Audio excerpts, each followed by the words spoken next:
Welcome. This is the midterm study guide session.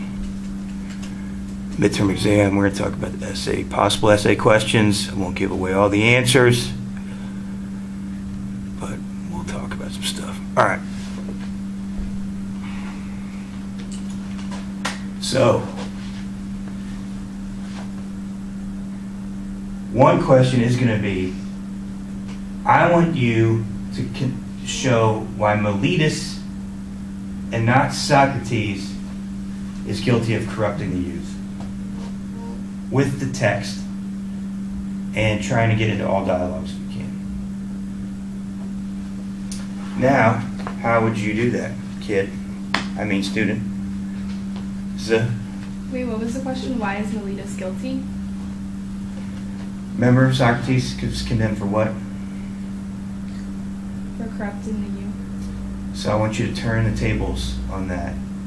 Come up with an argument with the text and evidence that actually it was Miletus that was guilty of corrupting the youth.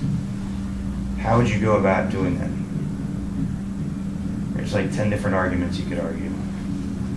Or 20. Or a million.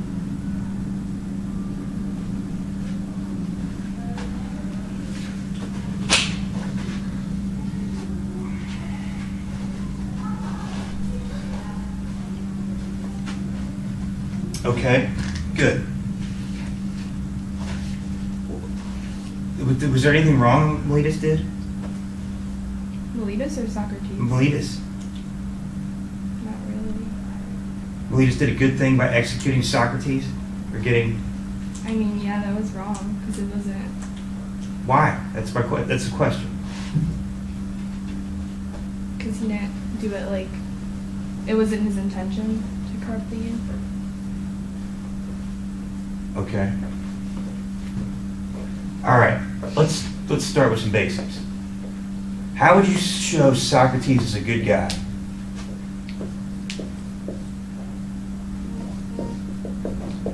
He spreads his wisdom with others. Okay. What does he care about? The soul. Yes.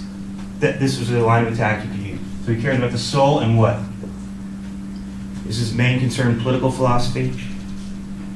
No. It's what? Like...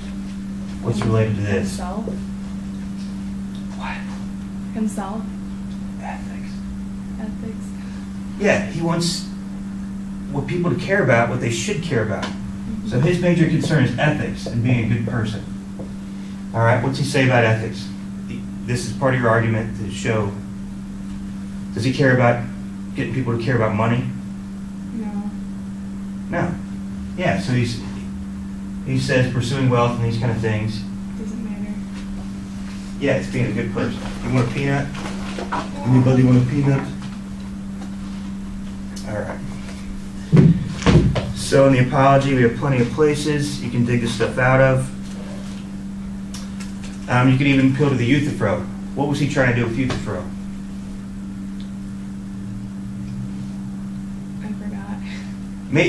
Euthyphro was there, King Archon's court, to condemn his father. Mm-hmm. And Socrates was like, whoa, whoa, whoa, whoa. Are you really so sure that this is the morally right thing to do? Yeah. So I think, it got into this question of holiness and piety, but I think he really was concerned, like, dude, are you really sure this is the right thing to do? Because if it's not, you're corrupting your soul by doing these bad moral deeds. Mm-hmm. All right.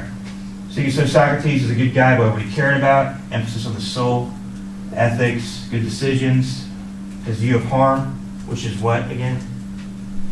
Corrupting the soul. Yeah, and can we do harm to each other?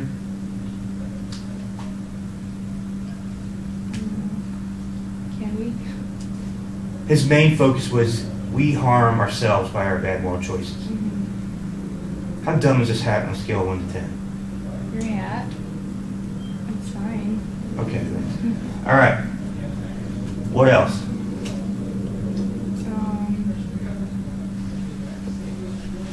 So demonstrate with the text what Socrates cared about.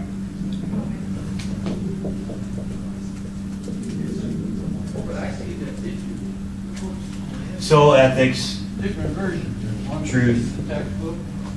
not money, Textbook in reading. virtue, good moral decisions, not harming yourself. What else? How else could you show that a teacher was a good teacher and not corrupted people? What can you look at?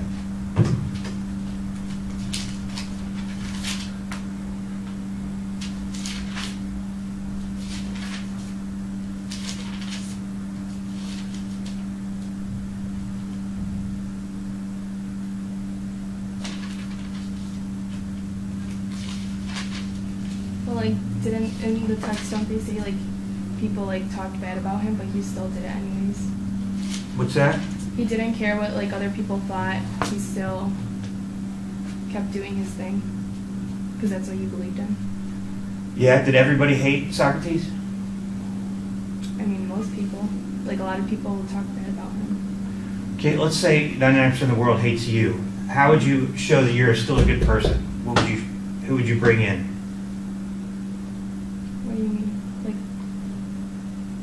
Say the news media went against you, and then all the negative stories were about this woman who's a horrible person, which were all lies. Who would you bring in to mount your defense that you're actually a good person?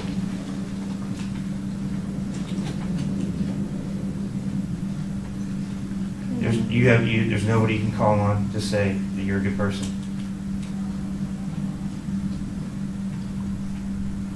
I don't know.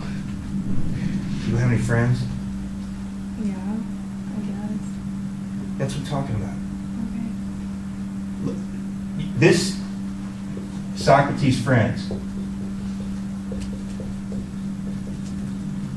unless they're all like Hitler, Mm-hmm. we can use their testimony. Okay? So the last line of the Phaedo, let's look at that.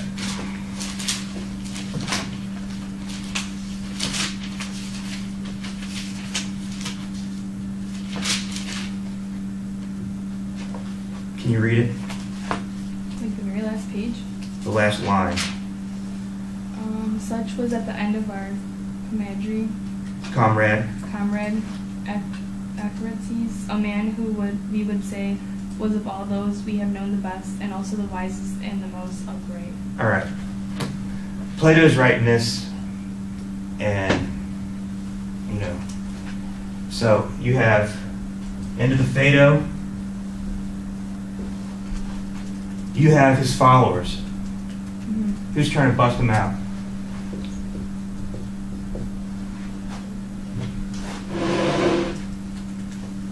What can you dig out of Crito to show that some people defend in the Apology too? Like Crito wanted him to escape with him why? because he thought he would be like a bad example for his children and stuff. Yeah. Also, it was his friend. He loved him, Yeah. right? Mm-hmm. And it was his teacher, or I guess there's some debate on the age of Crito. Some say he might be Socrates' age, something. But so yeah. If his friends are willing to do this, you can draw evidence from that. Okay. All to show that Miletus killed a good man that actually cared about Athenians, all right? And so how might that corrupt the youth if you're Miletus, killing the best guy in Athenian society? What's that show to the youth? Assuming he's a role model.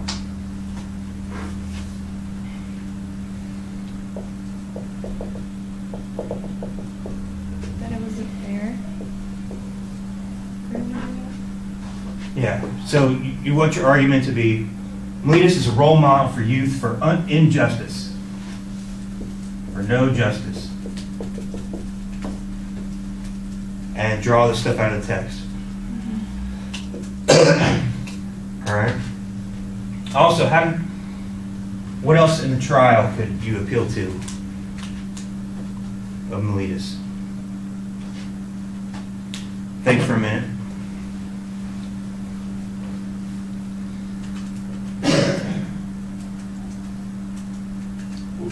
what class is it going over? Philosophy. What Yeah. philosophy 150? 140. You can chime in too. Did you take this? I'm actually taking philosophy 150. We just finished reading the Apology. Oh, you did? All right, Yeah. you chime in. What's your name? D'Amico. What's up, man? How you doing? I can definitely agree to the fact that Miletus is not just, or obviously demonstrating things of injustice, because Socrates makes a point to document that he shouldn't even be in the courtroom to begin with. Yes, this is what I was. What? What's that? Well, he was supposed to. The courtrooms are a place for punishment rather than instruction, because Socrates unwillingly was wrongdoing by corrupting the youth. If that was the case, then Miletus should have taken the time to instruct him as to what he was doing wrong to correct it, rather than putting him into trial for punishment. Yeah, what does that teach our kids? You bring potentially good people that may be doing something wrong into court and then have them murdered or killed. Where's the... So I would argue that point.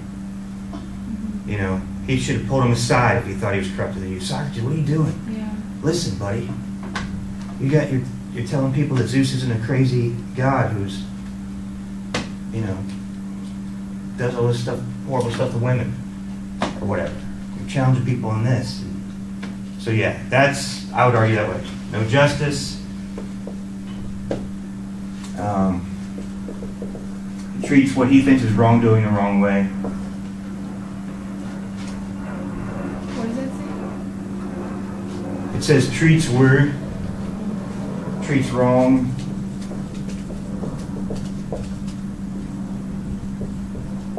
You have to back up all the stuff with the text, just like reading responses, okay? Trial for death and not confronting privately.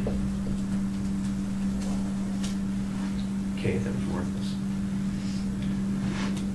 So you think you can do that? Any other things you think you could show? What about the theology? How might Socrates' theology be better than Euthyphro's theology or the theology of ancient Athens, where they thought Zeus, sexually abused women, stuff like that, and were petty gods?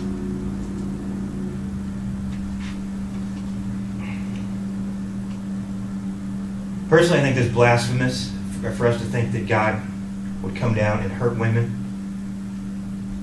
And if that's your theology, that's totally false. And any movement away from that is a good thing.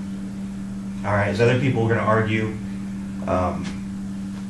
Plato and Augustine and others, the theology of ancient Greece destroys people.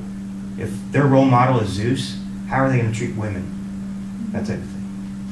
You don't have to do that. This is enough. 250 to 500 words. Knock it out.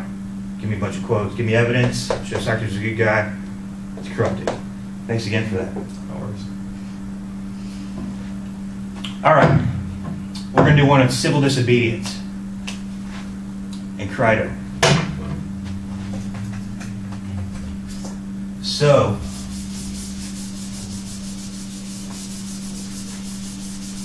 what's Socrates' main argument for not going with Crito?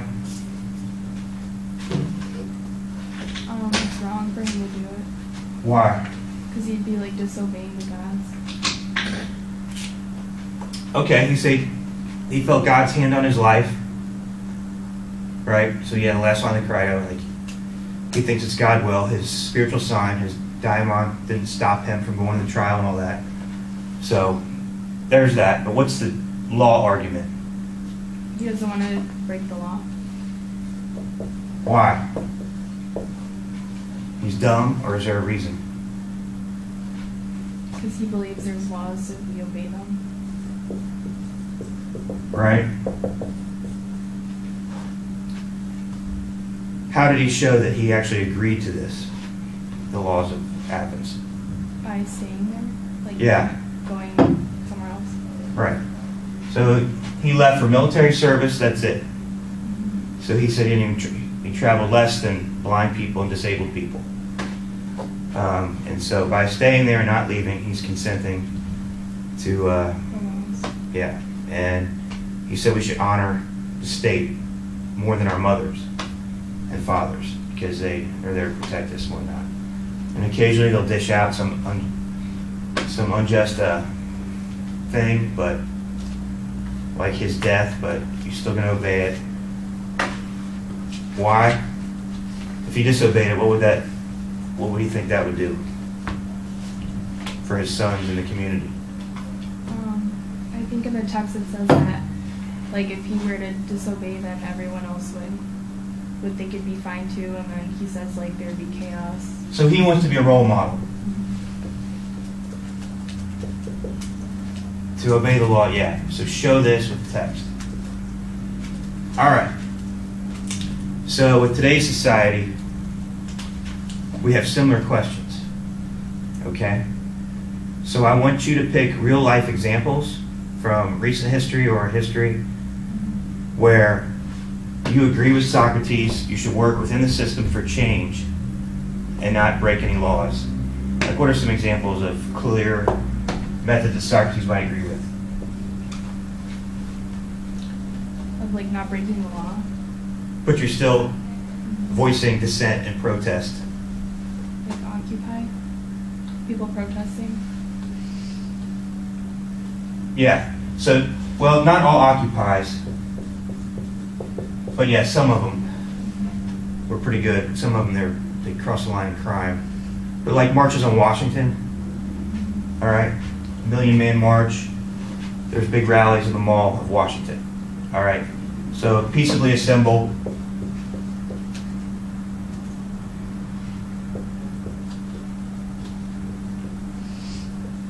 Peaceful assembly. And 1,000 other things. I mean, writing letters to the editor. Okay, that type of thing. Yeah. So, what's on the opposite end? Where people have done things for social change. This last year, 2016.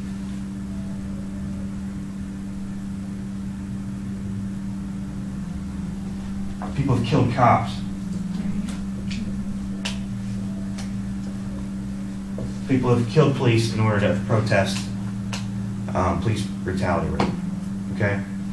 So, is that okay? I don't care what you think, just give me an argument, given your view of ethics, in light of Socrates' argument, what the boundaries are. So do you have to give, like, both sides, kind of? Yeah, give both arguments, and then what you think actually on your ethics, whatever it is, I don't care, type of thing. Ferguson. People protested there, and what happened? Baltimore, Charlotte,